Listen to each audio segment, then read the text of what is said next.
Recently I had a friend hit me up with a request to do a cancer theme on an AR. What else am I going to do but make it the most badass creation I possibly can? I'd say it turned out pretty good. When you make an investment like this into a weapon, you definitely want it to last. That's what we're here for today.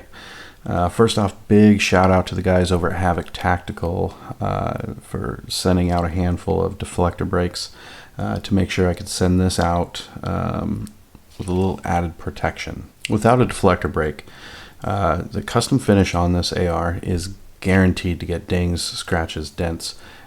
I would say within the first mag of usage, right here in the deflector area. That's just how it goes. So let's do the math. $300 to $500 for a stunning and amazing Cerakote job. A couple weeks worth of wait time.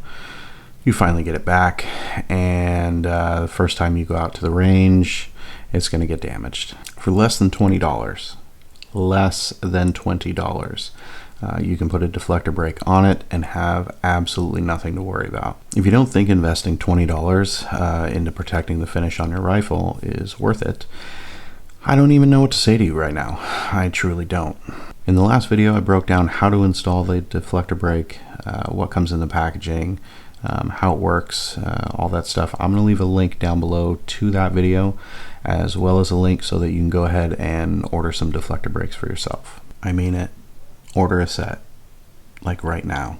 Again, I don't reload, so my primary focus with the deflector brake is protecting high-end finishes. If you do reload, the deflector brake will keep the brass looking shiny and new and not dented. It'll also fling them in a nice neat little pile for easy cleanup and retrieval. Last week when I went shooting, I had planned on doing some testing with a 308. The only problem is the shell deflector area, it was oddly shaped on the only AR-10 that I had access to, and so unfortunately it didn't leave a lot of room to actually install a deflector brake. Now I know there's a lot of upper receivers for AR-10s that it will be compatible with. Unfortunately, this one not so much. So I opted to instead take my AR pistol out and put a few hundred rounds through that.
All right, so currently I'm at 1,500 rounds, probably like 1,450 or so.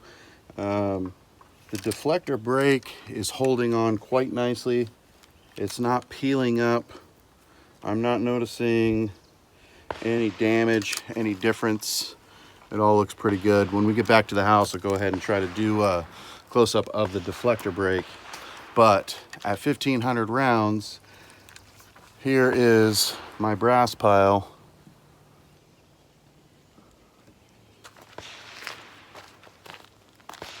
Right here. So, you know, I'm still at about 5-6 feet out, and I've got a nice even pile right here. So here's a close-up look at the deflector brake on my AR pistol. Still looks brand new. No deformation, no chipping, no peeling back. Just looks basically the same way as it did when I first put it on. By the end of that last trip to the range, we were right at 2,000 rounds, and the deflector brake is still going strong. Yes, results are going to vary.